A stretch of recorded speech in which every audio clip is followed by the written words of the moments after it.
Punjabi Adi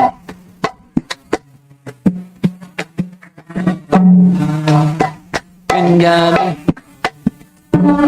Jaya Radha Madhava Punjabi Adi Radha Madhava Punjabi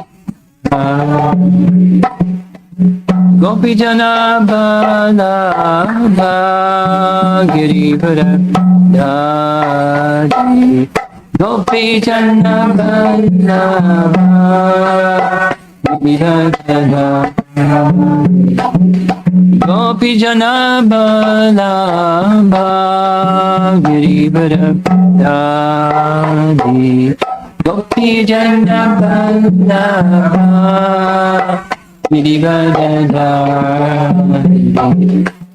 Jasodanandana Brajajanandana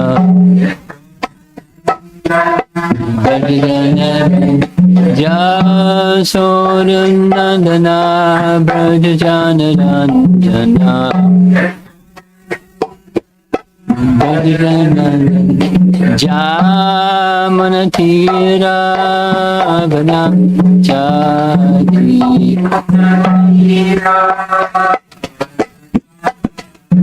Jamanatira Vanam Jadi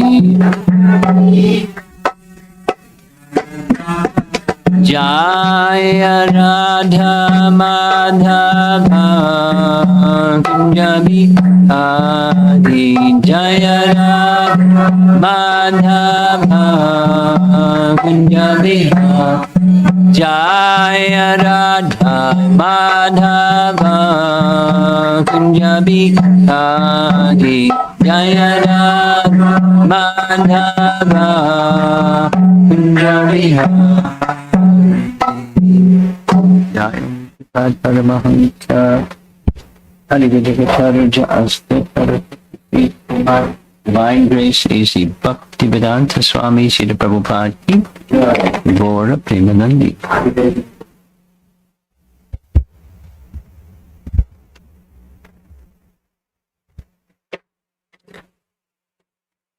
Perfect.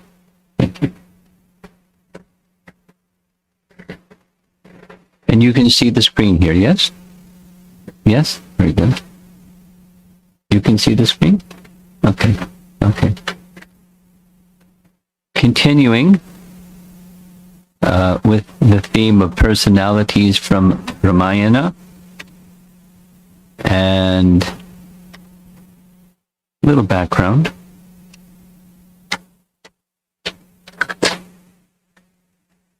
By a series of enthusiastic requests, the annual visit to holy places during Kartik month some years ago became Ayodhya and Chitrakoot. So we discussed that section of the Mahabharata. Bala Kanda and Ayodhya Kanda. And then so it was, let's go to the other places. So we went Aranyakanda and Kishkinda Kanda. And that's the inspiration for this is, along with narrating the pastimes, I thought it might be nice, and so that's what we're doing, is covering the personalities, not just, the Ramayana as it flows, but personality from Ramayana, which ends up some repetition of the pastime, but it's the focus on the personalities. So yesterday we discussed Valmiki, and there was a question during the class that was unsure of, so we did a little research. The question was, in addition to Ramayana, did Valmiki write other things? That was the question. And the research says there are two, there's at least one likely one, or at least commonly accepted one, Yoga Vashishta. Yoga Vashishta is attributed to Valmiki. It's about Lord Ramachandra's pastimes, certain sections of his pastimes. And yesterday we made reference to Ananda Ramayana, and little research. Some scholars say Valmiki is the author of Ananda Ramayana, and some other scholars say he's an unknown author sometime in the 17th century. So maybe Ananda Ramayana, but commonly accepted as Yoga Vashishta. And there are persons who are particularly renowned for Yoga Vashishta narration, the Katha. It's an extensive publication, and then narrating it.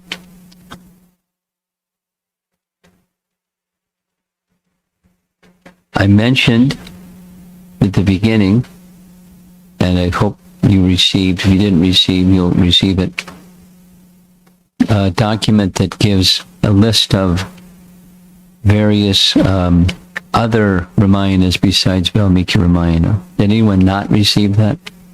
You received it. You received it, okay. Well, this morning we're going to touch on two of them. And one of them is the source of this celebrated image of Hanuman opening his chest and showing Ram's inside, in his heart, and more so. Is from Kritivasi Ramayana. Kritivasi Ramayana is authored by Kritivasan, a South Indian Vaishnava. And the excerpt, the passage from Kritivasi Ramayana goes like this. Ram and Sita and Lakshman are now back in Ayodhya. And after all the greetings of everyone is very enthusiastic to have him installed as the king. So on the occasion of that installation, as is the custom, there are gifts given to not only the Brahmanas, but many, many people. So in one section, Sita has this very special necklace. Very, very special. And everyone just seeing the necklace is stunned at its exquisite features and so forth, jewels and things. So Sita looks to Ram to see who she should give the necklace to. And without his saying a word, she understands he wants her to decide. It's her necklace. He wants her to decide. So she looks around, and in this section, she out loud says for everyone to hear, "Who is it?" And then lists some of the attributes of Hanuman. And, rescued me from the greatest of dangers. Who is it that the services and the mood, who has these qualities, characteristics? And she looks to Hanuman. And she stands up and personally places the necklace, this exquisite necklace, around the neck of Hanuman. Hanuman looks at the necklace and then suddenly breaks the string of the necklace and starts to eat all of the jewels and things that are there on the necklace. And Lakshman asks Sita, "Why did you give this to the monkey?" Because monkeys do things like this. They don't understand the value of things of this world. And Sita looks to Ram. Ram smiles And Ram says, I think you should ask Hanuman. You're criticizing, you're speaking of him as nothing but an animal, but ask him, why did he begin breaking and eating? So Lakshman asks, this is very unusual behavior. Could you explain? So Hanuman said, when I saw this necklace, because it was from Sita, I assumed it was one of the most valuable, precious items in the world. But when I looked at it, Ram's name is not anywhere. And anything does not have the name of Ram is useless and should be discarded. So Lakshman said, Hanuman, then what about your body? I don't see Ram's name written on your body anywhere. So then Hanuman, in front of everybody, opens up his chest, like you see on the screen. There's many such images. And he shows not only Ram is in his heart, but according to Kritivasi Ramayana, he shows that the name of Ram is on every bone in thousands and thousands and thousands of times. And he closes his chest. And everyone is stunned, and Lakshman says, I had no idea of your it's how to estimate your greatness. There's no devotee like you in this world. That's the Kritivasi Ramayana. And another Ramayana is Adhyatma Ramayana. You saw it in your list that you received. It's referenced in Chaitanya Charitamrita, Madhya Lila chapter 9. In the purport, Prabhupada is expressing that in Adhyatma Ramayana, there are 3 chapters dedicated simply to speaking about deity worship of Sita Ram. And in that section, there's mention of one Brahmana in Ayodhya that had a vow that he would not eat each day until he had the opportunity to see Ram. And then from time to time, Ram would have to go from Ayodhya to take care of something. And so the Brahmana would fast until Ram returned, and it became known by Ramachandra this is his standard. So he instructed Lakshmana to arrange for a deity of Sitaram, and that deity of Sitaram should be given by Lakshman to the Brahmana. So Lakshman made the deity, gave the deity to the Brahmana, and for his life he worshipped the deity. At the end of his life, he gave the deity to Hanuman, and Hanuman worshipped the deity, according to Adhyatma Ramayana, for a long, long time. And then, according to Adhyatma Ramayana, when Hanuman left, before he left the world from Gandhamadana mountain, he gave the deity to Bhima, because Bhima is also the son of Vayu. And Bhima brought the deity to the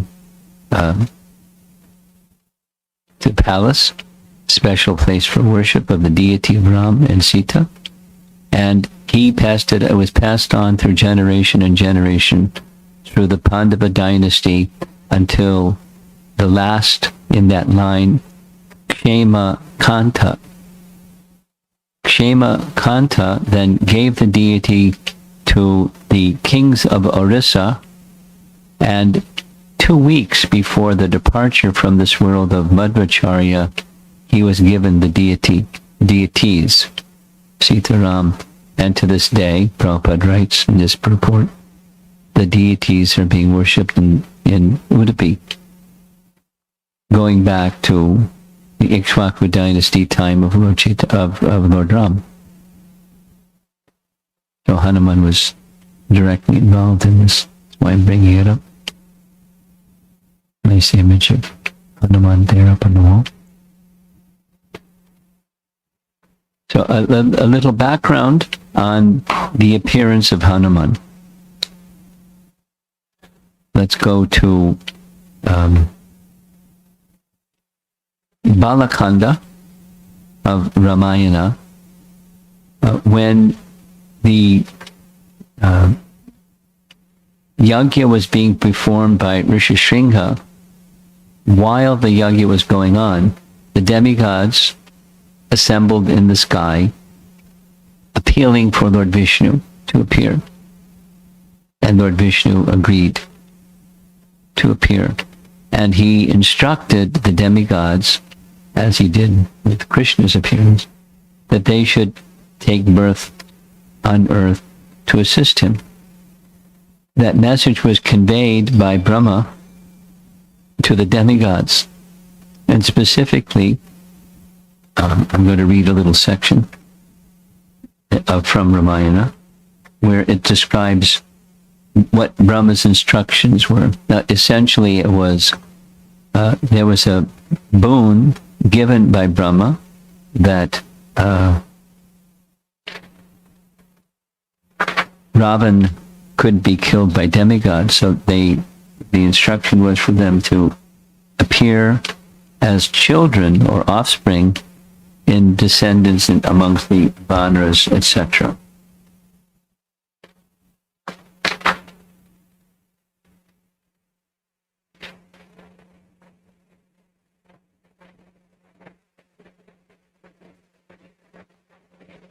Directly from Balakanda. When Lord Vishnu manifested himself with the sons of Dasara, the self-born Lord Brahma said to the gods, Vishnu is true to his promise, valiant and our well-wisher. Procreate soldiers and assistants for him with forms which they can change at will. They should be conversant with magical spells, brave, swift as the wind in speed, conversant in politics, endowed with intelligence, equal to Lord Vishnu in prowess, indestructible, conversant with devices, endowed with supernatural bodies, knowledgeable about all types of weapons, and, like the demigods, who partake in the nectar of immortality. In the wombs of principal Apsaras and Gandharvas, in the daughters of Yakshas and Nagas, in the wombs of bears and Vidyadharis, Kinnaris, and monkeys, beget offspring equal to yourselves in prowess. I have already begotten Jambavan, the chief of the bears, from my mouth. He was born suddenly when I once yawned.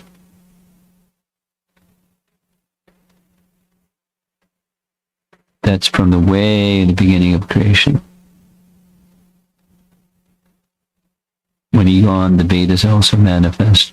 And Madhu and Kaitava tried to steal the Vedas. And Vishnu was appealed. Vishnu killed Madhu and Kaitava.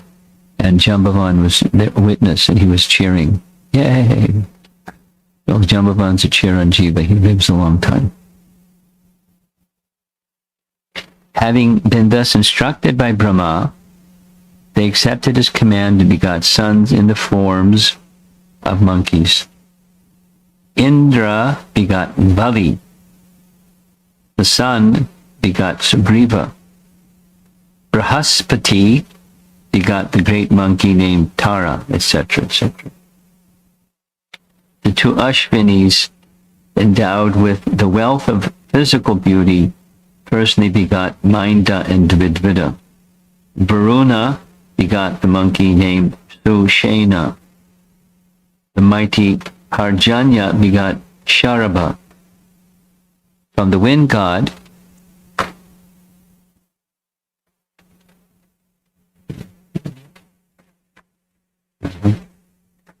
From the wind god, Vayu, was born the glorious monkey Hanuman, whose body was as strong as the Thunderbolt and equal to Garuda in speed.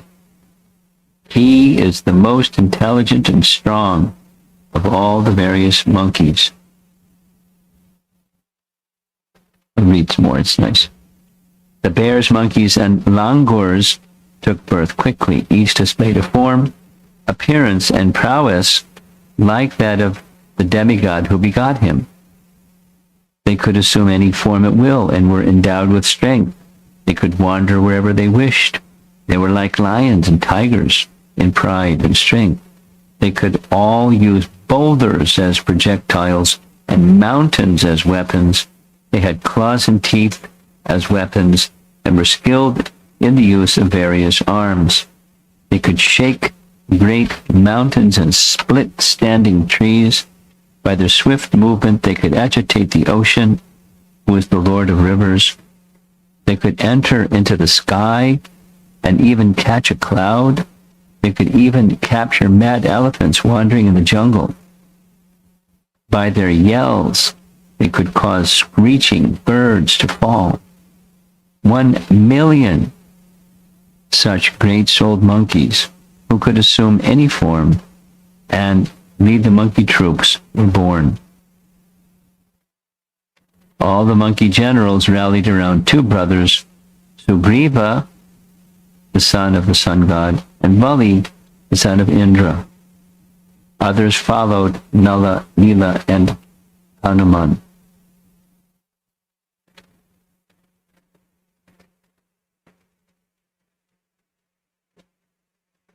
Now, a detail about the births of these Vanaras, as soon as they were conceived, they took birth immediately. And this description of Hanuman's birth is told in detail by Agastya to Ram. Later in Ayodhya, Agastya visits, so he tells the story of Hanuman's birth. And there was an Apsara named Punja Kastala, who doesn't give the reason, but she was cursed to take birth on earth and in the form of a monkey, but she retained her powers to change her shape however she liked, and sometimes very, very beautiful. So she became the daughter of a monkey chief named Kunjara. And she was married after some time to Keshari, another noble monkey chief. And one day, Anjana, now by the name Anjana, was wandering on the top of a mountain, and Vayu saw her beautiful form, etc., etc., etc., became following the instruction of Brahma. He, by the force of wind and mystic powers, without violating her physically, she became pregnant, and shortly thereafter, a child was born. And she was surprised and very disturbed, naturally so. And Vayu manifested himself and said, "Do not worry. You have not been violated, and this son of yours will be a very wonderful personality who will assist in the mission of Lord Vishnu when he appears in this world." So she became somewhat pacified, and she's now the mother of Anjani, Anjaneya, is the son of Anjani, or Anjana. So there's nice paintings. There's the father and the small child playing with one another. Anjana Sutta is one of his names. Anjaneya is another one of his names. And she enjoyed being the mother of Hanuman. And when Hanuman was very little, he was very naturally very playful. And at the same time, you see him with a club. He was very powerful.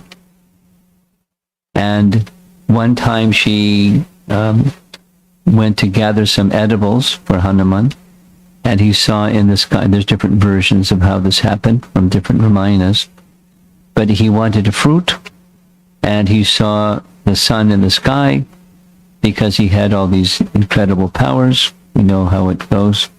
He went soaring into the sky to capture the fruit. And different paintings are showing this pastime. And as he was approaching the sun, again there's different Ramayanas that have different versions of this. Some speak of Rahu. It was time for Rahu to devour the sun, and he saw this monkey was a competitor, and so he went to Indra for help. Others don't mention Rahu at all. It just says Indra saw him soaring through the sky, heading for the sun, and who is this? And so he sent a thunderbolt to stop his forward progress. And the thunderbolt then hit Hanuman. I like this particular painting. It's very nice. So he was attacked by Indra's thunderbolt weapon. And here's one of these British Library or British Museum paintings. At the top, there's Hanuman leaping towards the sun, and followed behind him is Vayu on a deer, and over to the right is Indra chasing with his thunderbolt weapon.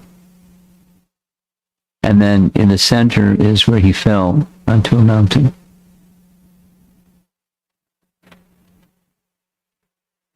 So here's Indra's thunderbolt hitting his jaw. And that's the meaning of his name, Hanuman. Because he was Hanu means jaw. The key of the great jaw. There's another little drawing. There's Indra with his thunderbolt. Here's Hanuman getting zapped by the thunderbolt. Another painting of Indra with his thunderbolt. And when hit by the thunderbolt, he fell from the sky. And he landed on a mountaintop. And Vayu followed him, saw the crash landing, became very, very angry. And in retaliation, what Indra had done, he stopped the airflow in the entire universe. And this was very difficult because people couldn't breathe. Something similar to what Dhruva did. Not the same process, but Vayu stopped the flow of air in the universe. So the demigods approached Lord Brahma. Now there's disturbance. Vayu is making things difficult. So here, this is another British Library painting. The living creatures affected by Vayu's action are shown pleading with Brahma. That's they're coming to Brahma. He's in the upper right. They're coming to him saying help.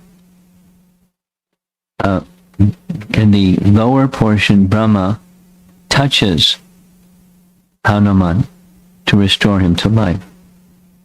Vayu is pleased and restores the vital breath to all living things, and each god grants Hanuman a boon, giving him great strength. So these old paintings have several parts of the story in one painting. Kind of traditional. here's the benedictions I want to read. Brahma, who is pictured on the right, and then Lord Shiva, etc. Brahma speaks first.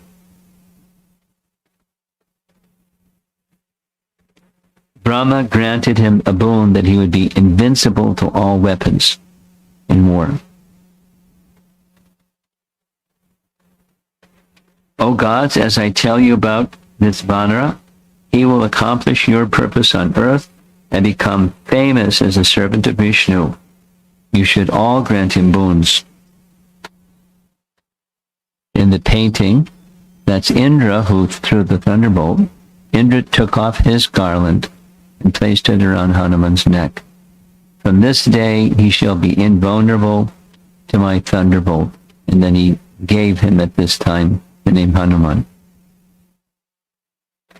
The sun god then said, I shall bestow upon him 100th part of my brilliance.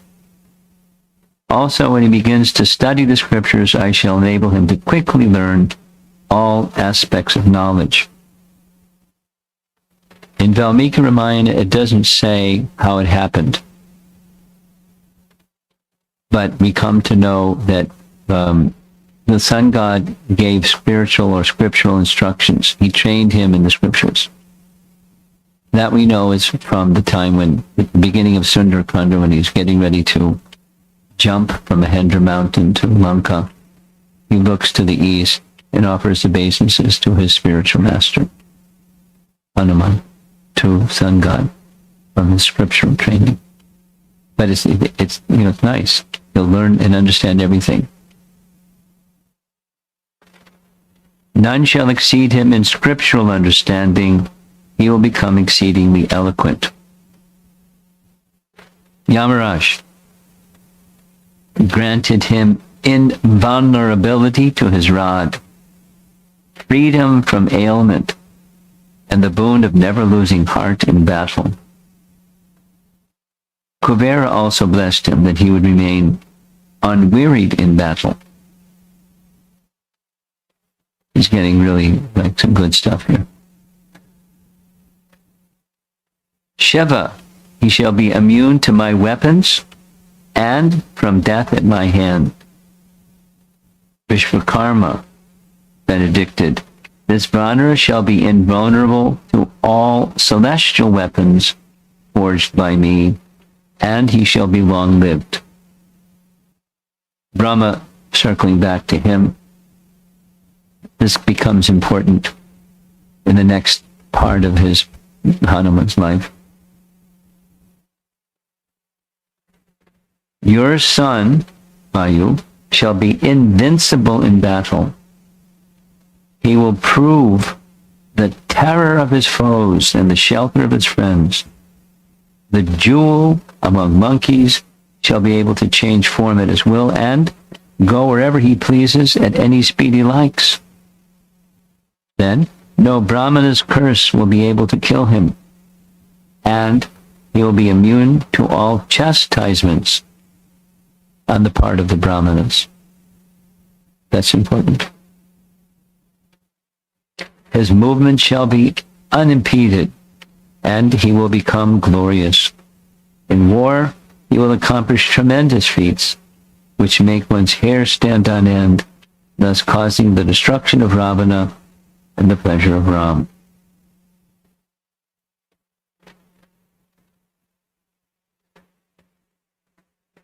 Indra, it concludes, seeing that everyone was happy and the mistake that he made is now forgiven and to the side, he made a final declaration. Hanuman's disappearance will be of his own choosing. He will be as swift as Garuda and as powerful as Vayu. He will also be called Anjaneya due to his being the son of Anjana. You are the peer of Lord Vayu in valor, speed, splendor, and unimpeded will. He and Garuda are twins in might and ability. That's pretty good. before he does anything. Now, benedictions are not meaningless. They're especially coming from such qualified persons. They were with him for his life. Now, he knew all this. And, little boys, what to speak of little monkeys, will be mischievous.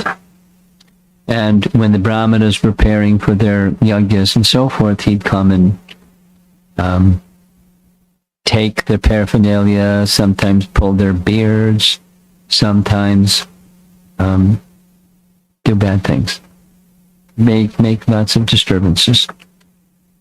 And they knew that they couldn't do anything to harm him. So what the curse that was offered was that he would forget his power until he was later reminded. And that's what happened when Jambavan reminded.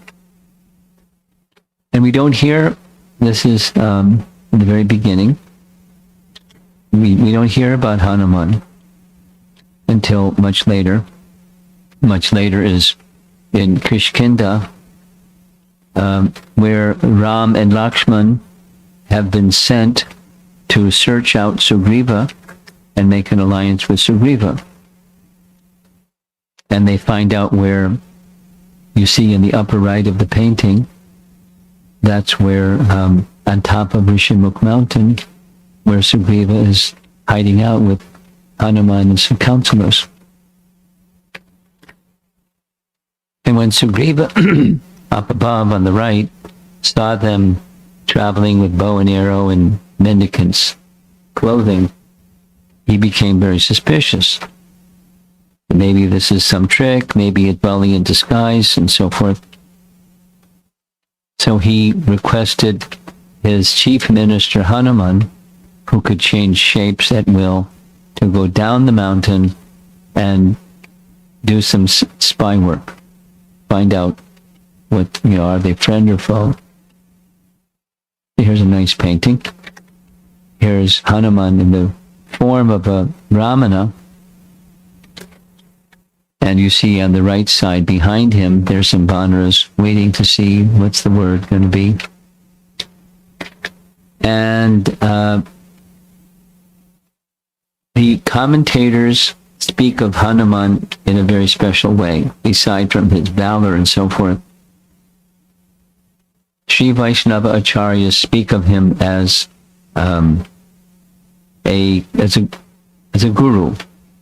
He's not in that position yet, but he's acting as, in this case, as a mediator between Sugriva and Ram, or the conditioned soul who's captured by illusory energy, friend and enemy and all of that, and the Supreme Lord.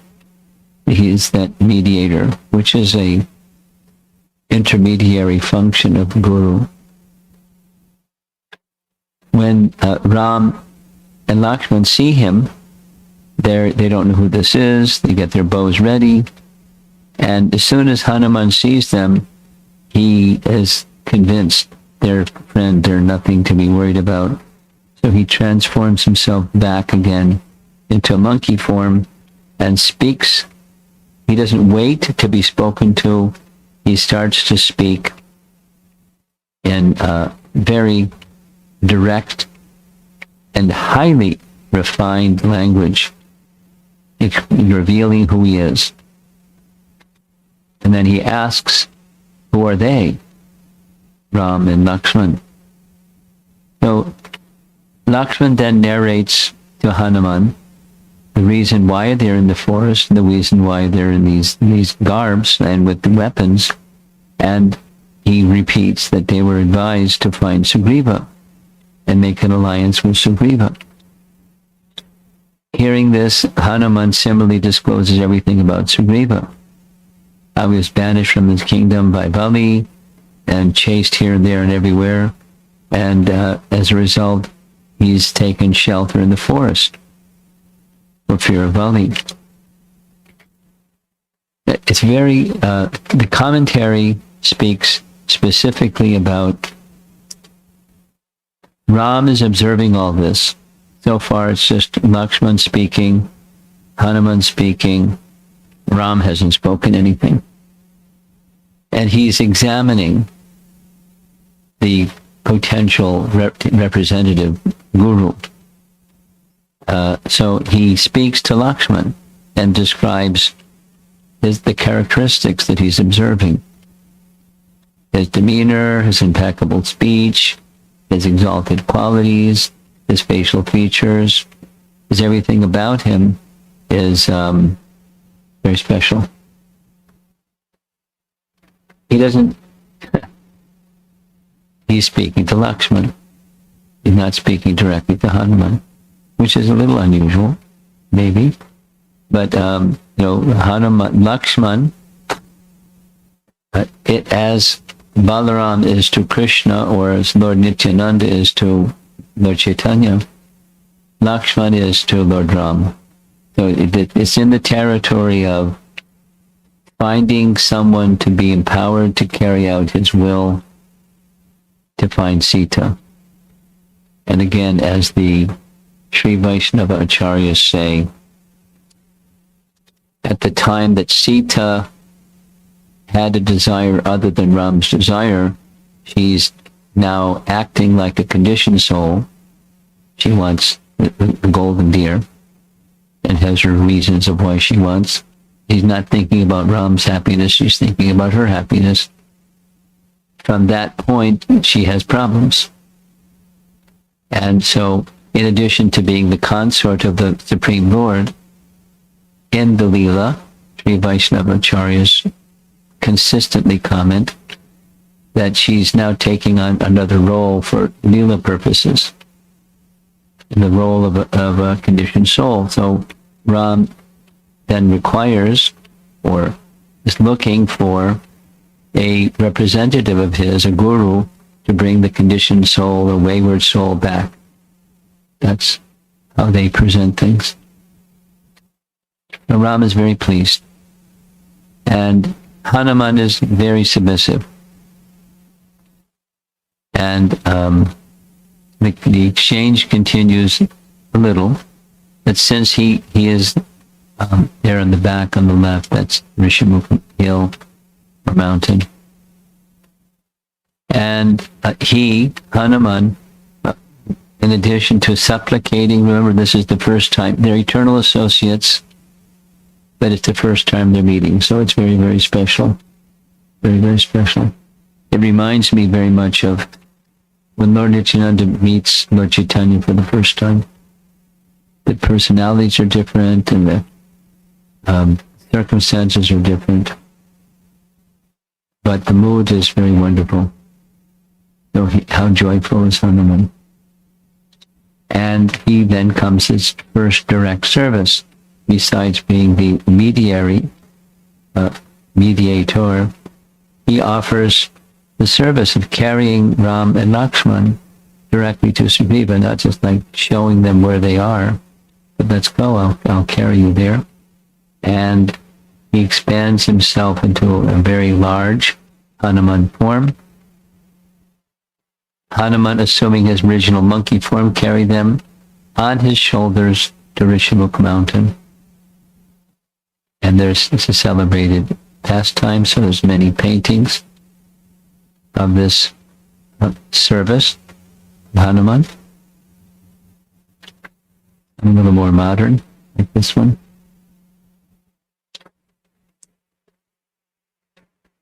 Nice line drawing. They're enjoying the ride. And off he goes, carrying, because he can, with leaps and bounds, can cover territory. He can move very swiftly. He brings them before the place where Sugriva is. Now notice the configuration in this picture.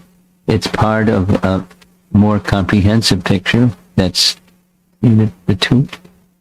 They're sitting on some lotus-looking seat. And here they are, seated on top of Rishyamukha mountain.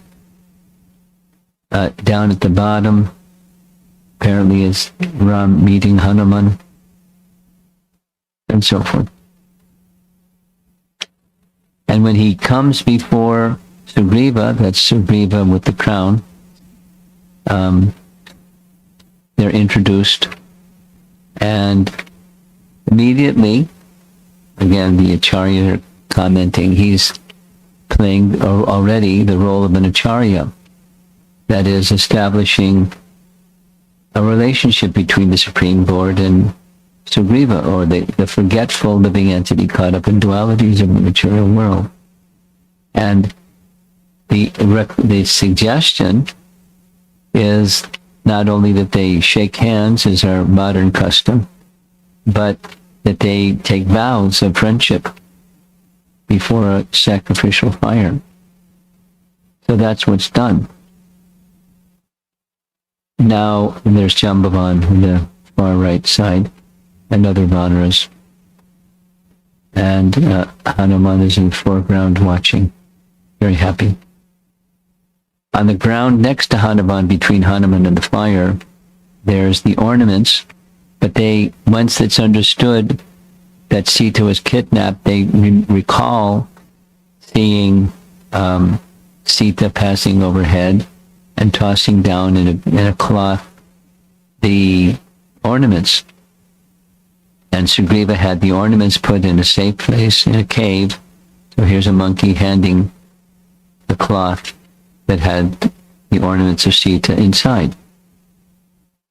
And they're looking at the ornaments, and of course Ram recognizes the ornaments, and his thoughts go to Sita and the great misfortune that Sita has been put in. So Hanuman has a role in all of this.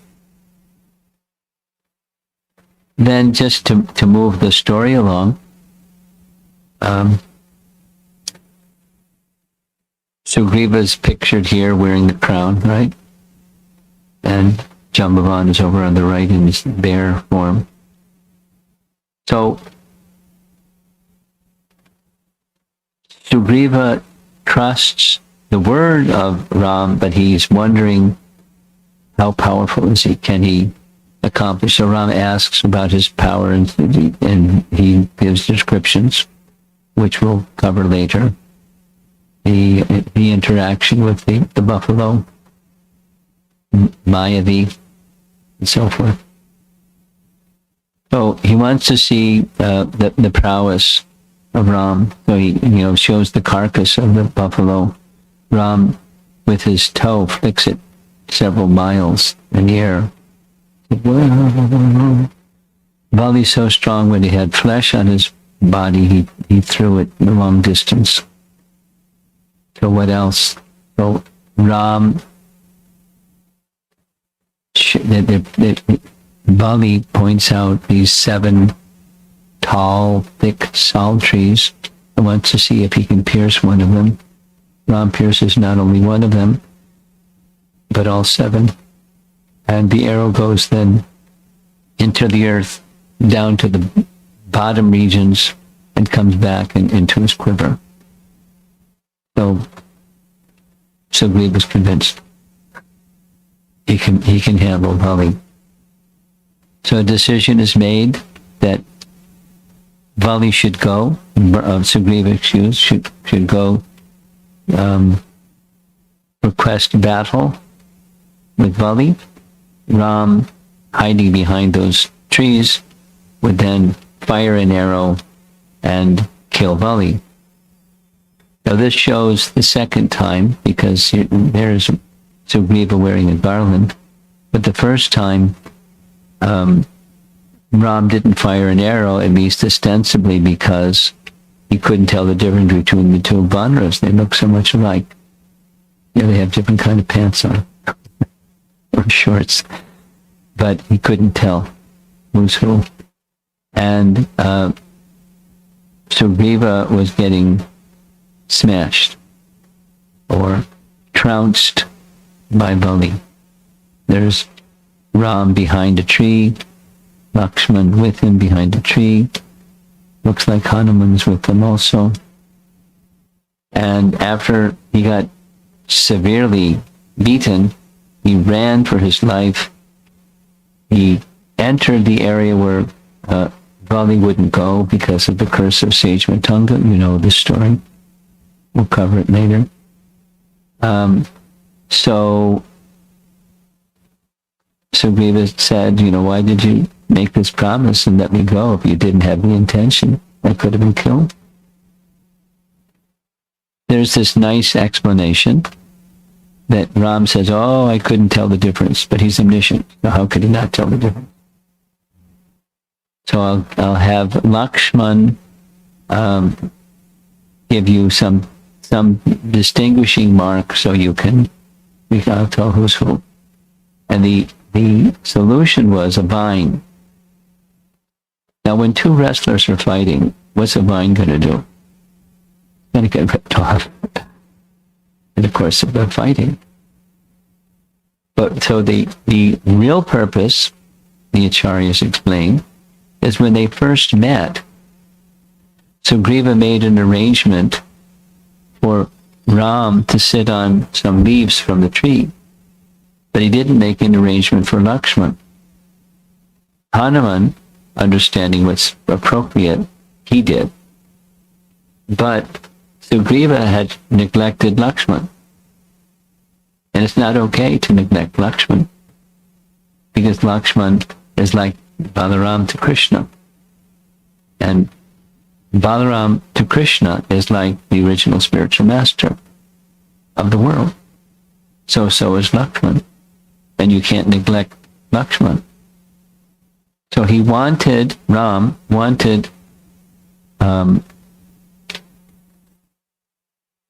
this arrangement so that Sugriva could bow before Lakshman. As Lakshman is putting this garland on him, Sugriva had to bow. Okay. Unintentionally, you made up for the infraction of not honoring Lakshman properly. So let's go back, and they go back. And in the upper left, you see they're fighting again. And the main photograph or painting is Bali is pierced with an arrow. Now, when we have our conversation about Bali, we'll get into the conversation that took place between Bali and Ram. He criticizes Ram really bad, and Ram answers each one of the criticisms. We'll cover that later. In the lower right corner, there we see Hanuman with his club. There's Ram and Lakshman behind the tree. There's Bali getting the arrow in his chest, and Sugriva with his fists up, ready to fight him. There we see Sugriva with the garland around his shoulders, and Bali with the arrow in his chest.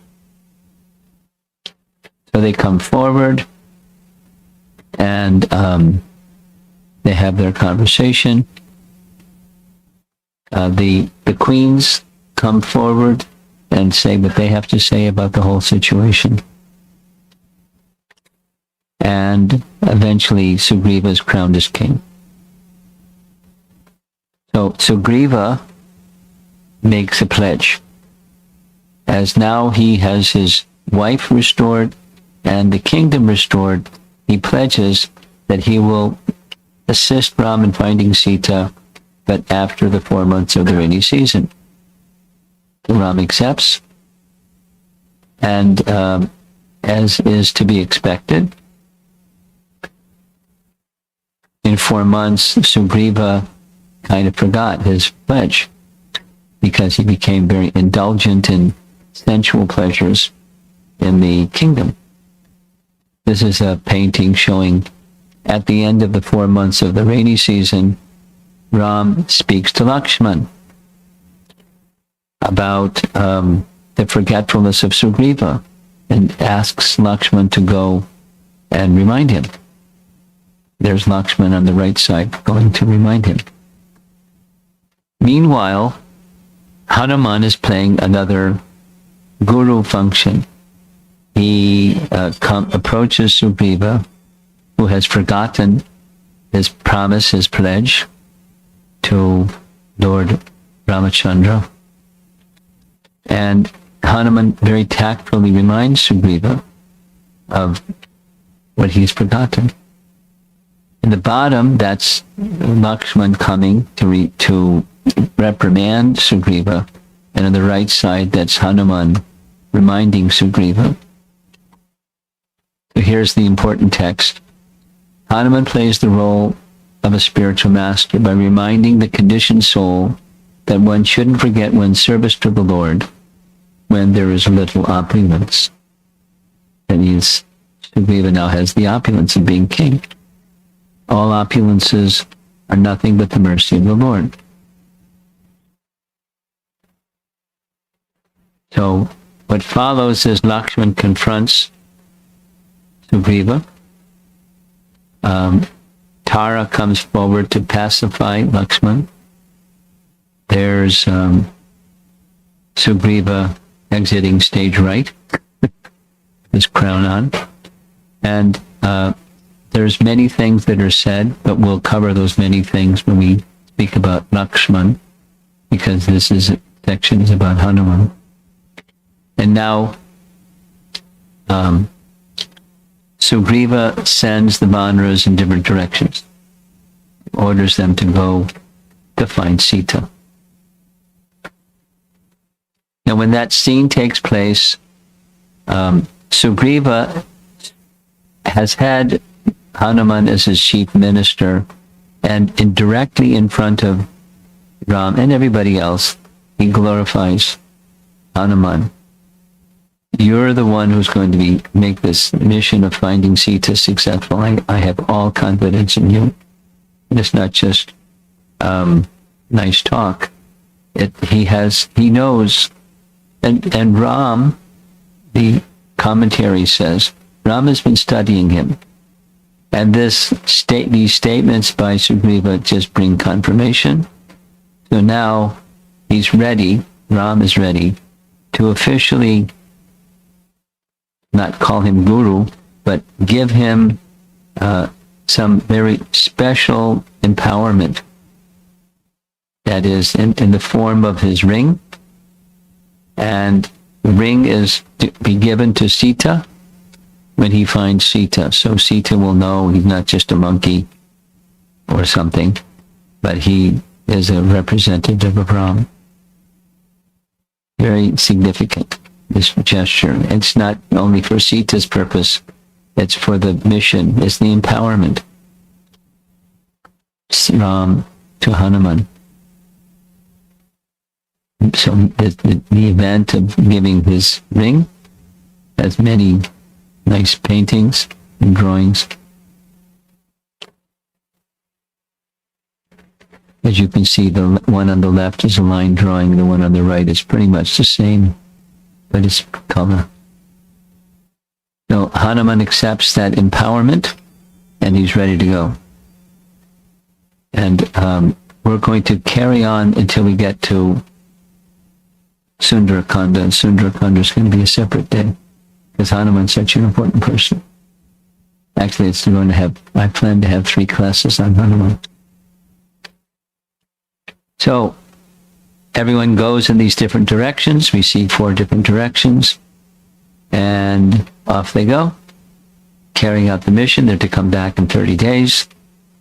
And the group that's heading in the southerly direction, which is the direction they saw Ravana travel, but who knows, because he's a Rakshasa, he could be anywhere. This group that went in the southerly direction includes Jambavan and Angada, etc. And off they go, heading in this southerly direction. And after 30 days, many things happen. They can't find Sita. They're at the far shore of the ocean, and Angada is in anxiety. He doesn't trust Sugriva. He killed my father, and why will he not kill us? He's cruel, and I'm going to sit down and fast till death. And the other Vanaras follow him. And Jambavan doesn't like this. We have a mission, let's find Sita. And so Angada starts speaking about his misfortune in such a way, he speaks loudly enough that Sampati hears about, the misfortune of Jatayu. And when Sampati hears, he wants to be brought because he can't fly because his wings are singed.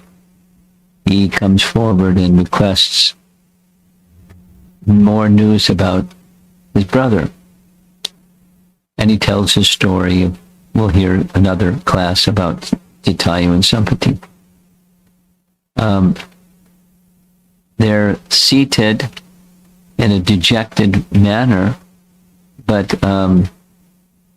Sampati tells them where Sita is. That I don't have wings, but I have vision, and she's there at the palace of Ravana on Lanka. Now here's a nice painting of, he was hiding in a cave, and the Vanaras heard his voice, so they brought him before them. So now they're considering, okay, Sampati says she's in Lanka, who can jump 100 yojanas, or 800 miles. And some can, some, nobody can. Jambavan said, I used to be able to, but I can't do that anymore. Then he turns to Hanuman and reminds Hanuman of his powers. Hanuman, you're seeing nothing, but you're so powerful, and reminds him of picking up an elephant with one hand and tossing him around. You're so powerful, and you're the one to do the job. So as he reminds him of his powers, the statement of the Brahmanas is now withdrawn, and he starts forming or showing this large, gigantic Hanuman form, and he's now ready for the task. And that's the end of Kishkinda Kanda. And that's the end of this morning class. So this is personalities of Ramayana. That's the topic. So obviously, flow of the Leela is included, but the focus is the personalities. So Hanuman is the best of servants. Not only servants of Ram, but servants of the Supreme Lord. In the category of Dasya Rasa, just a little comment. When Rupa Goswami, in his writings, is discussing the 9 rasas, or mellows of service, 5 rasas, and the 9 processes of bhakti, both. The epitome of service is Hanuman. The others are filled with devotees of Krishna, but no one can equal or excel Hanuman in the mood of service. And he's very special. He's most learned. He's the most at so many things, and very, very powerful, very, very capable, and absolutely devoted to Ram.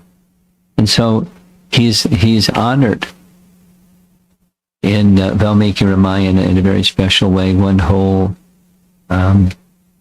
kanda is just about him.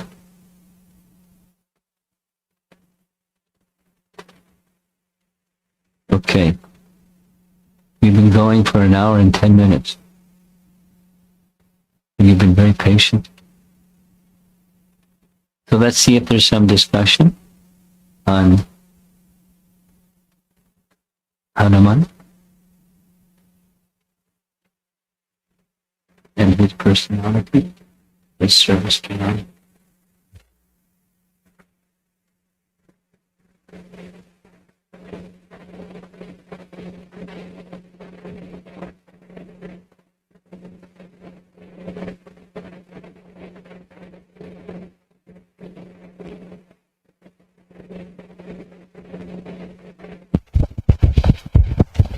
Hare Krishna Maharaj, please accept my obeisance. Maharaj, there's always a discussion or a debate of why did Lord Ram hide behind the tree and kill Vali. So, could you please help us understand, Maharaj? Yes, there's many reasons, but one of the most important ones is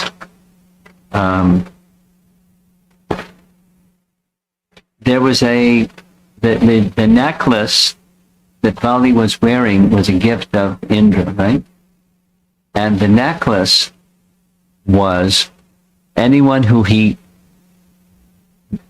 encounters in battle, half of their strength will come to him. So if Ram were to confront Bali in a different way, he wouldn't get half of Ram's strength. He would violate Indra. And Ram doesn't want to violate the demigods. So he did it a different way.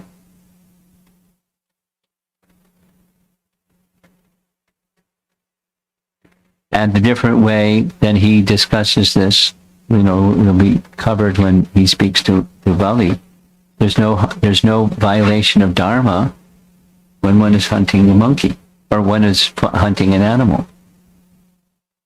It's within the codes of Dharma to engage in combat from a hidden place or concealed place. So he upheld Dharma and he upheld Indra's word.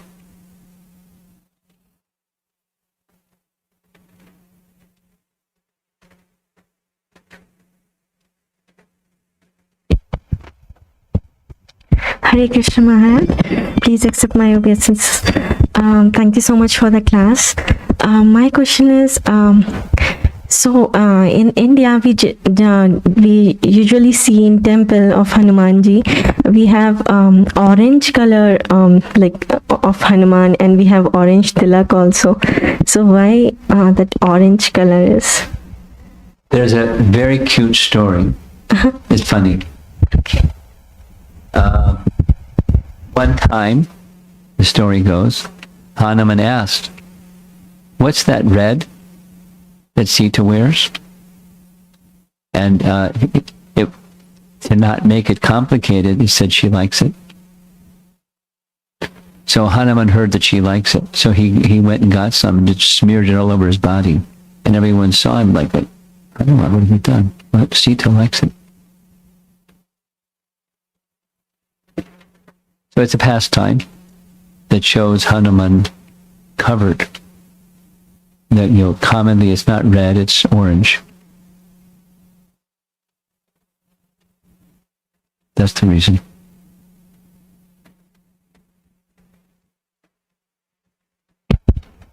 Hare Krishna Maharaj, please accept my humble obeisances. Maharaj, how does the benedictions work? Is it granted by Krishna through the demigods? Demigods are granting these benedictions. Well, either way you want to say it, they're both right.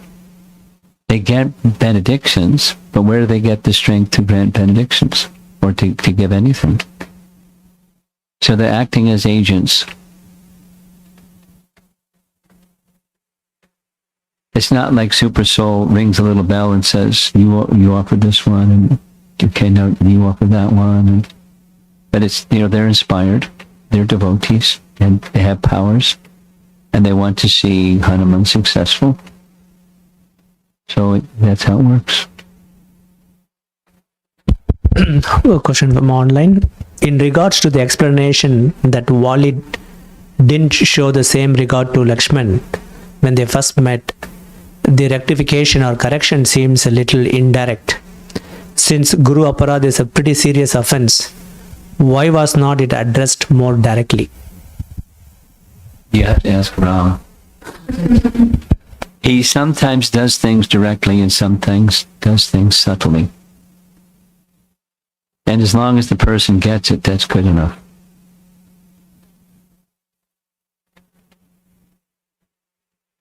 Okay?